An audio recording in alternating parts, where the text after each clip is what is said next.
Apa sih jadinya kalau kita nggak ngeh sama kode yang Allah kasih supaya kita nggak ngelakuin sesuatu yang bakal bikin kita nyesel suatu saat?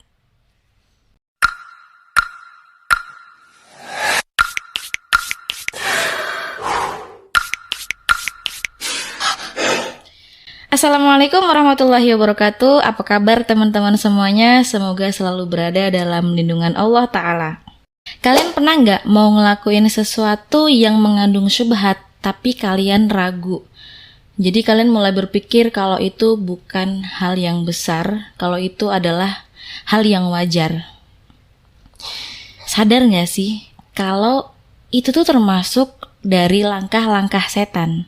Karena cara setan dalam menjerumuskan manusia itu nggak serta-merta bikin seseorang buat ngelakuin sesuatu yang besar atau dosa besar. Jadi memang ada tahapnya, ada prosesnya. Nah, setan itu jago banget buat nungguin, buat bikin kita lengah, sampai-sampai kita nggak sadar kalau kita sedang terjebak dalam syubhatnya. Aku punya sedikit cerita. Jadi beberapa tahun yang lalu aku mau berangkat buat ngajar di pesantren Tahfizul Quran yang ada di Bogor. Cuman sebelum berangkat aku punya planning sederhana yang bakal aku lakuin begitu aku nyampe di Jakarta. Karena mau gak mau harus transit dulu di Kalideres ya. Dan orang tuaku pun gak ngerti soal itu karena aku gak mau mereka mikir yang macem-macem, gak mau bikin mereka khawatir. Jadi planning itu aku keep buat diri sendiri sambil aku realisasikan secara diam-diam. Nah ini nih awal mula aku terjebak sama langkah-langkah setan yang memang berawal dari hal-hal yang sederhana. Hal-hal yang cukup umum dilakukan sama orang-orang. Jadi aku mikir ya it's okay, let's do it, like ya udah jalani aja kayak gitu. Padahal mah yang namanya syubhat ya syubhat aja ya.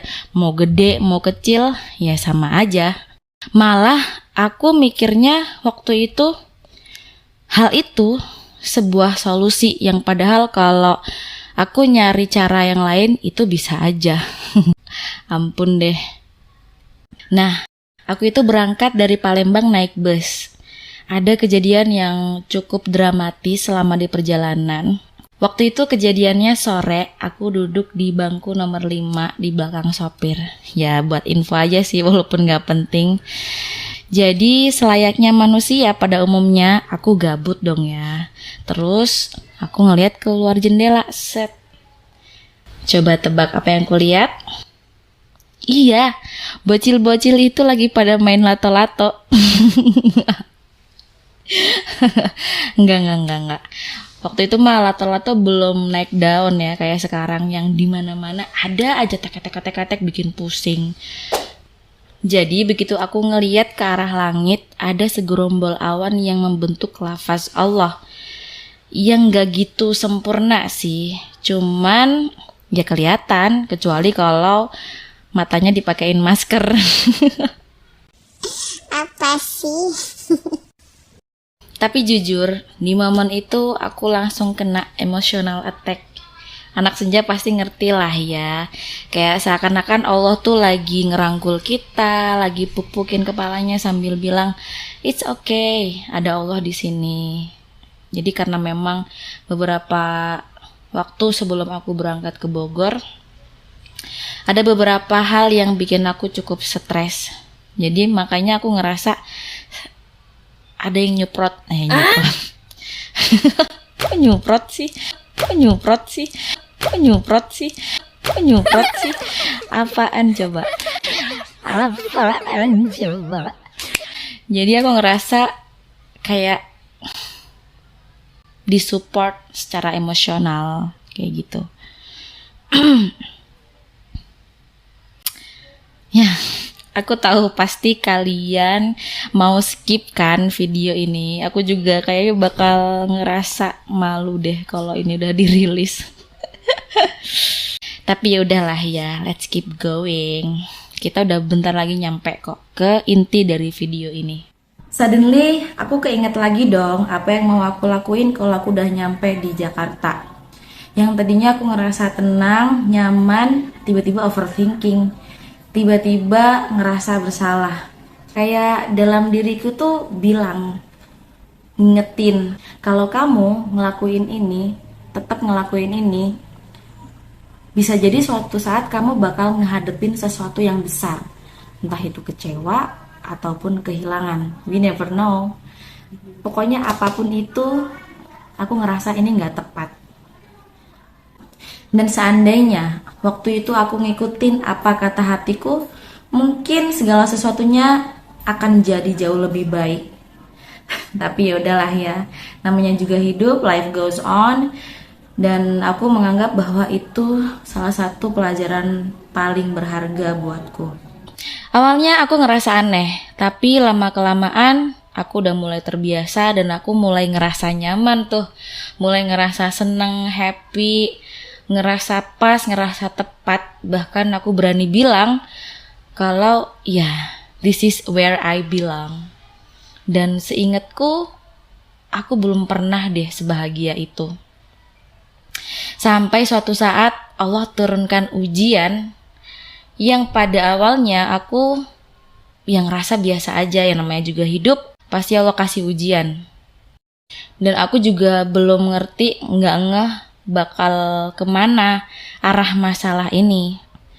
Sampai pada akhirnya nggak ada sesuatu lagi yang bisa dinegosiate.